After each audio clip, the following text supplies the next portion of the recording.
There are many money secrets schools never taught us, but most of these lessons could have saved us from financial stress, poor money decisions, and confusion as we stepped into adulthood. Unfortunately, most traditional education systems didn't cover the important stuff, like building wealth, managing debt, and investing for the future. So if you feel like you're falling behind, you're not alone. So let's take a look at 7 money lessons that you likely never learned in school, but can make a huge difference in your financial future. And make sure to stick around for the last one, because it's the most important lesson of all. Number 7. Money is tied to value, not just work. In school, we're taught that money is tied to the job we have. You work a 9 to 5, get a paycheck, and that's how you make a living. But here's the truth. Money is actually tied to value. The more value you provide to others, the more money you can earn. And this doesn't have to be confined to a traditional job. Take content creators, for example. YouTubers, influencers, and digital artists can make money by providing entertainment, education, or useful tools to large audiences. They've found ways to package their unique skills and talents in ways that people are willing to pay for. The key here is value. The more people they reach, the more they can earn. Think about it like this. A baker who makes delicious cupcakes can only serve so many people locally.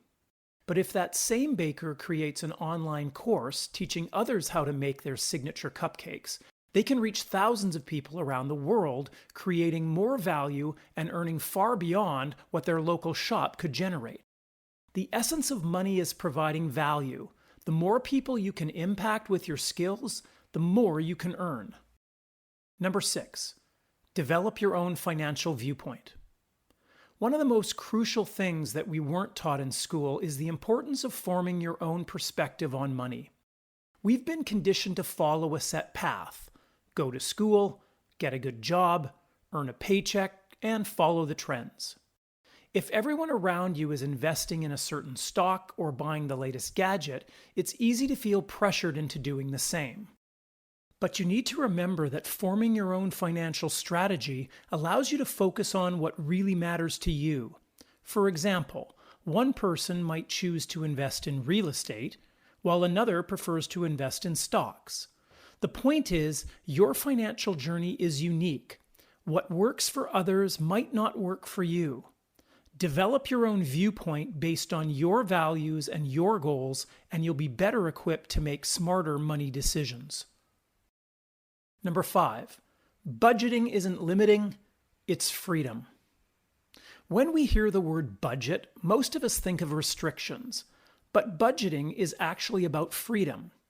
Think of it as a roadmap to financial growth. It tells you exactly where your money is going and how much you can afford to spend on the things you love. Let's say you want to take a trip to Italy next year. With a budget, you can set aside a little each month to make that dream trip happen without going into debt. Or maybe you're eyeing a new laptop. Instead of putting it on a credit card and dealing with the potential consequences of interest payments later on, a budget helps you plan for it now. Budgeting isn't about saying no to fun. It's about making sure that you have the money for both responsible choices and joyful experiences. By tracking your spending, you'll have more control over your finances, and that freedom leads to a more stress-free life. Number 4, focus on assets, not liabilities. Here's a game-changing lesson that most of us were never taught. Buy assets before liabilities. An asset is something that puts money into your pocket, while a liability takes money out. For example, buying a rental property is an asset. It generates rental income for you. On the other hand, buying an expensive car is a liability because it costs you money in maintenance, insurance, and depreciation. Imagine 2 friends. One buys a fancy car as soon as they start earning a decent salary. The other uses their savings to buy a small investment property. Over time, the property owner's rental income grows, eventually covering their mortgage, while the car owner is still paying off their loan. In this case, the property becomes a source of wealth, while the car is just an expense. The key takeaway here: invest in things that grow your money. Stocks, real estate, or even a business. These are assets.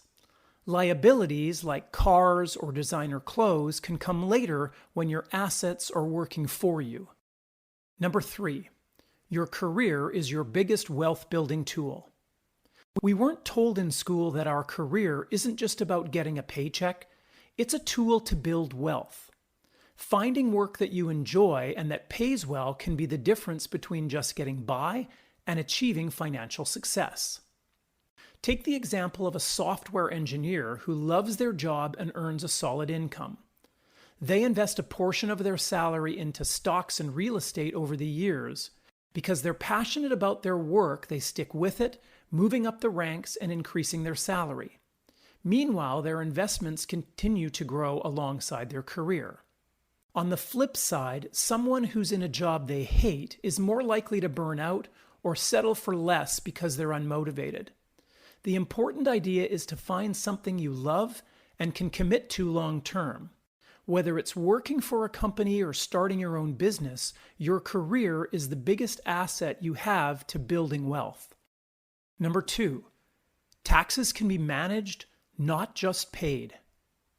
One of the biggest blind spots in financial education is around taxes. We all know that we have to pay them, but few of us know how to manage them to our advantage. Different types of income are taxed differently, and understanding these differences can save you a lot of money. For example, income in a 9-to-5 job is taxed heavily, but business income is often taxed at a lower rate, and you can deduct business expenses before calculating taxes. Investment income, like dividends or capital gains, is usually taxed even more favorably. Say you own a small business. You can deduct expenses like office supplies, travel costs, and even a portion of your home office, reducing your taxable income. Or if you invest in stocks, you might qualify for a lower tax rate on long-term gains. Knowing the tax rules can keep more of your money in your pocket rather than handing it over to the government. And number 1, investing early is the key to wealth. The final lesson, and possibly the most important, is the power of investing early. Compound interest is one of the most powerful tools in building wealth, and the earlier you start, the more time that you have for it to work its magic. Imagine 2 people. One starts investing $100 a month at age 25, while the other starts at 35. With a modest 5% interest rate, by the time they're both 65, the person who started investing at 25 would have significantly more money saved, even though they both contributed the same amount monthly. This is because compound interest allows your investments to grow on top of previous earnings. So the earlier you start, the bigger the payoff. Even if you can only invest a small amount each month, that money has decades to grow. The longer you wait, the harder it will be to catch up. So there you go, 7 crucial money lessons that you wish you were taught in school. The good news is that it's never too late to learn. By understanding how money works, you can take control of your financial future and start building wealth no matter where you are in life. And if you want to see how to make your first $10,000, then check out this video. Thanks for watching, and we'll see you next time.